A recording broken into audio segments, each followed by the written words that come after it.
I'm Big Lou, bringing you the best in New York Giants sports talk and entertainment.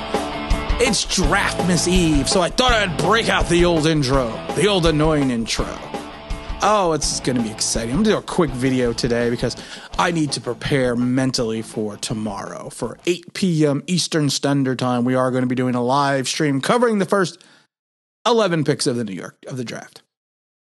That's going to be fun. We're going to do it from the first pick, of course, up to the Giants pick. Maybe we'll go a couple picks after that. It's going to be fun. It's going to be exciting. We're going to do another replica Super Bowl ring giveaway. We might do 2 or 3. We did one for the last live stream. That was fun. So we're probably going to do it again. We might have some more special prizes, some special guests. Who knows? And who knows if anyone's going to turn in, because I think every Giant content creator is going to be doing a draft stream. So I hope you come and enjoy it and have a good time. I wanted to talk about the ghosts of Giants first round past. Sticking with our Draftmas Eve theme. Could the ghosts of drafts past haunt Dave Gettleman and the Giants franchise into not maybe making a mistake, but potentially not going with a player because of the fear of getting burned? If you go back in the Giants draft class, and let's go back to you have to go all the way back to almost 2011, 2010, 2009, where the Giants really, you could say, hit on their draft picks. Andrew Thomas is still a question mark. DeAndre Baker's over in Kansas City. Dexter Lawrence is a good player. We don't know exactly what he's going to be fully. Daniel Jones is in his 3rd year, and it doesn't make or break year. Saquon Barkley's coming back from his injury. Evan Ingram's pretty much a bust. Eli Apple's a bust. Eric Flowers is a bust. Odell Beckham wasn't a bust, but he was a problem child, and we shipped him off. Justin Pugh, good player, serviceable player, nothing spectacular. David Wilson, of course, went out with a neck injury.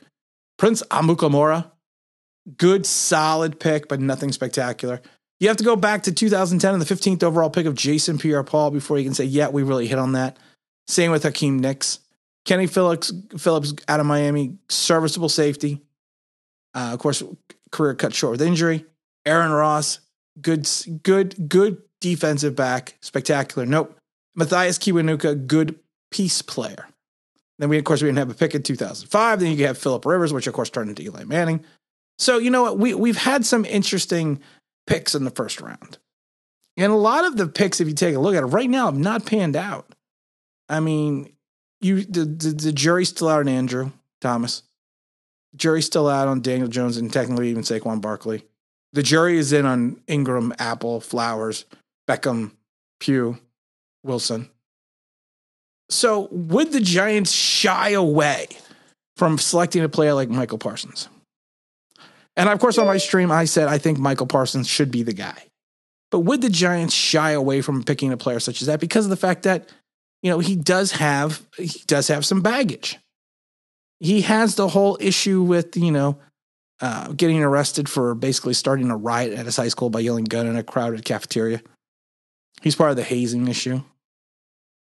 So would they pass on that just because of the fact that he is not a solid citizen? And I'm telling you right now, they've said that he has matured in his last year over in Penn State, but it doesn't mean he is where he should be. So is there a concern from the Giants organization that we would need to pass on someone that and go with someone who is, if they're there, Slater, who is probably more of a safer stand-up guy? I think if you look at a talent level, Parsons would have to be the guy. And it's the same thing with the wide receiver.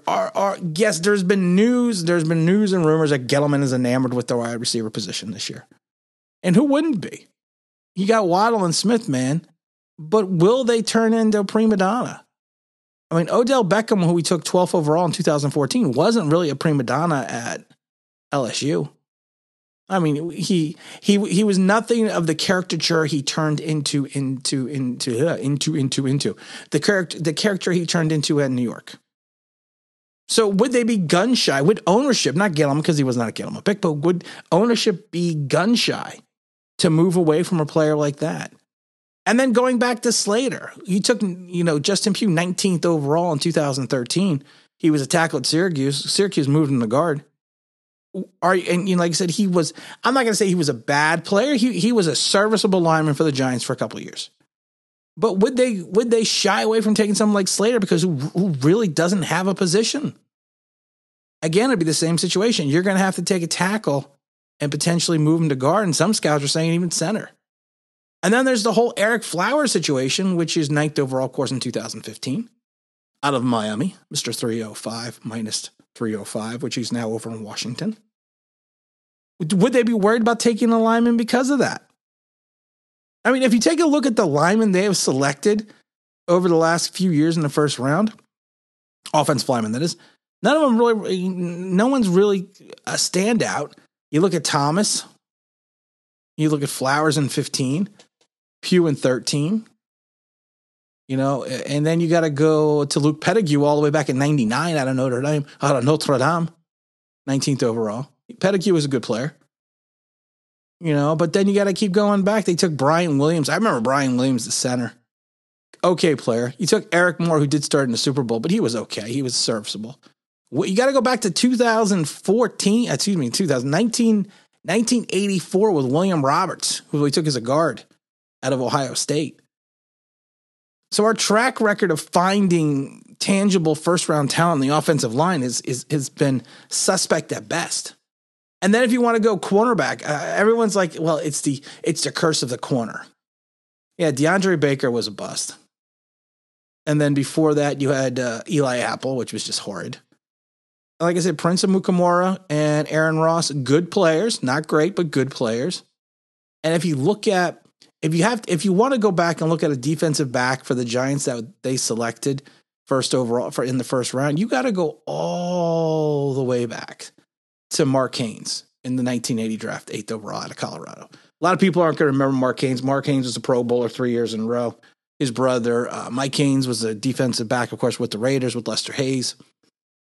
So there's that interesting perspective. Would they be gun shy to go after a corner? And honestly, when you take a look at this and break it down, no, they're not going to be. All this is just BS. But I just love people that they try to figure something out. They try to. I also forgot about Will Allen because he was taken in 2001, 22nd overall Syracuse. I forgot about Will Allen. We took Will Peterson that year, I believe, also. And Will Allen changed his name to, I don't know what he changed. I forget what he changed his name to. Or maybe he was Will Peterson. I don't remember. But the Giants aren't looking, and I'm just being facetious here. The Giants aren't looking back at draft history and saying, we're not going to select the position because of this. We're not going to select a player because of their college, of their lineage in colleges. We've had bad experiences. They're not doing that. They're looking at the best talent available, hopefully. And I'm just being facetious in this video because you got a lot of people that are on social media that are like, well, we can't pick this because we don't pick these positions well, and you can't pick this because we don't pick these positions well. The Giants are going to pick who they need to pick to make their team better, as long as it's not Slater. Because I just don't want to quit immediately. But the draft, of course, is going to be 8 p.m. Eastern Standard Time on Thursday. We will be streaming the draft. I'll have some surprises. If you liked the orange tux, I'm going to tell you now, Thursday's outfit or outfits is going to be phenomenal. And again, this is Tim with Online Big Blue, bringing you the best in New York Giants sports talk and entertainment. And as always, if you can if you subscribe, if you ring that bell, you know what I mean? That'd be awesome.